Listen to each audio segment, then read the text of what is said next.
আসসালামু আলাইকুম, সবাই কেমন আছেন? আমি এসে অনেক মজাদার টক ঝাল মিষ্টি আমের আচার বানাবো। আমগুলো খোসা সহ আমি বানাবো। তার আগে আমি যে কড়াইতে একটু তেল দিয়ে দিয়েছি, এখানে এক পদ সরিষার তেল আছে। সরিষার তেলের ভিতরে আমি যে দুইটা রসুন দিয়েছি, কোয়া কোয়া রসুন, দুইটা বড় রসুন। আর শুকনো মরিচ যেখানে 8টা শুকনো মরিচ ভিতর থেকে বিচি বাইর করে দিয়েছি।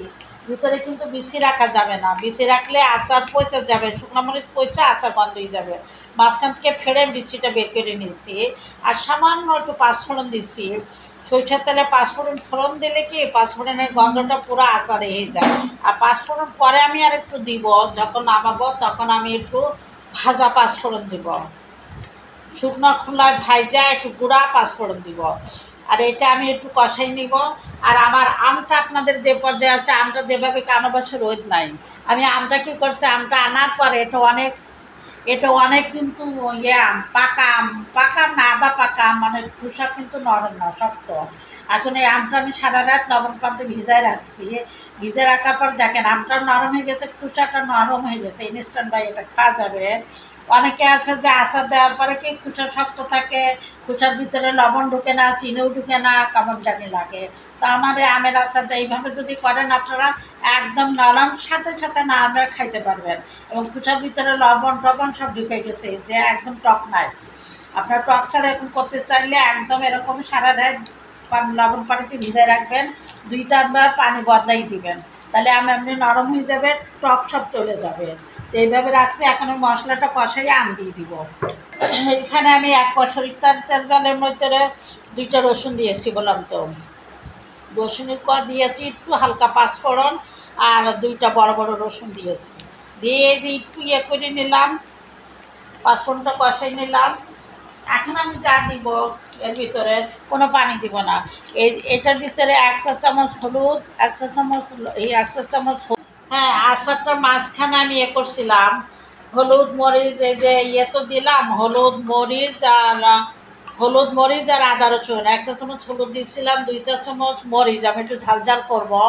আর যেটা দিচ্ছিলাম আদা রসুন, আদা রসুন 2 চা চামচ দিয়ে এটা আমি সিরকা দিয়ে একটু পেস্ট করছিলাম, ওটা দিয়ে দিচ্ছি। আর লবণ দিচ্ছি মাঝখানে, লবণ যখন মাঝখানে 2 চা চামচ দিয়েছি, আর চিনি দিয়েছি 2 চা চামচ, চিনি দিচ্ছি। আর সরিষাও দিয়ে ফেলছি।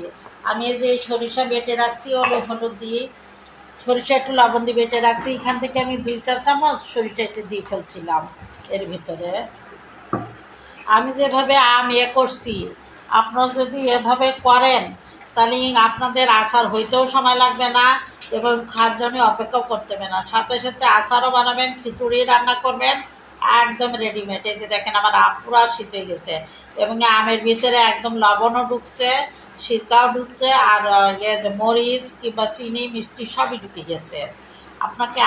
আপনারা আমটাকে আগে লবণটা বের করে নেবেন, ভিজাই রাখবেন 24 ঘন্টা লবণ পানিতে। দেখবেন আম সিদ্ধ হয়ে গেছে, আমের ভিতরে যে টক আছে বেরিয়ে গেছে লবণ, তাহলে আপনাদের রোদেও দেওয়া লাগবে না, আর কোনো না। আমার আচার হয়ে গেছে। এখন উপরে জাস্ট আমি একটু পাঁচফোড়ন ছিটাই দিব, শেষ। দেখলাম কত তাড়াতাড়ি আমি আচারটা করে ফেললাম। আর এই আচারের উপরে কিন্তু এখন বেশি তেল নাই। এখন আপনাদের যেটা করতে হবে, যখন বইমে রাখবেন, উপরে আচারের উপরে, আমের উপরে কিন্তু তেল দিতে হবে, নাহলে আচার নষ্ট হয়ে যাবে। যে দেখেন আমার পুরো আম সিদ্ধ হয়ে গেছে, দেখছেন, চুলকা টুলকা সহ।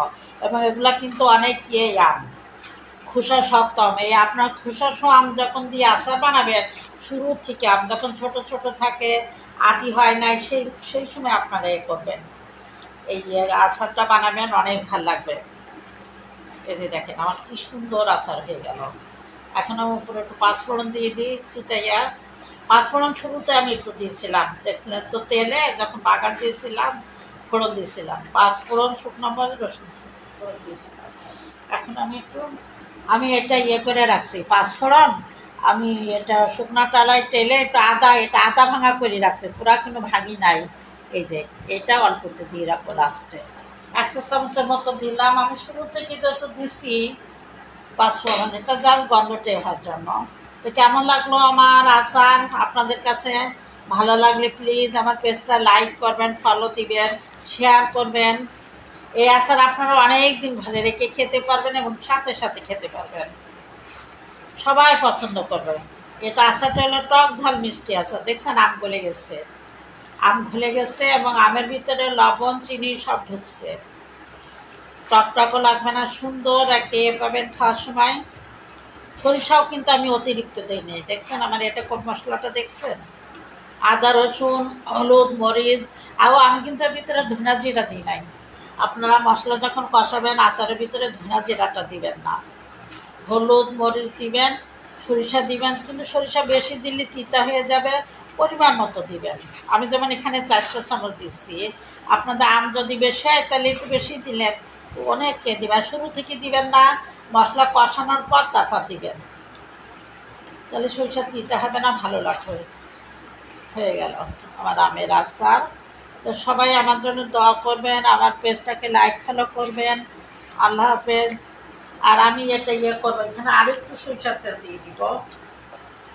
সরিষার তেলে কিপটামি করলে হবে না, আপনি আচার বানাবেন সরিষার তেলে কিপটামি করবেন, সেটা কোনো দিন হবে না। দেখছেন কত মজাদার আচার, এবং একদম লবণ মরিচ চিনি একদম পারফেক্ট। টক ঝাল মিষ্টি আচার শেষ হয়ে গেল। সবাই ভালো থাকবেন, আল্লাহ হাফেজ।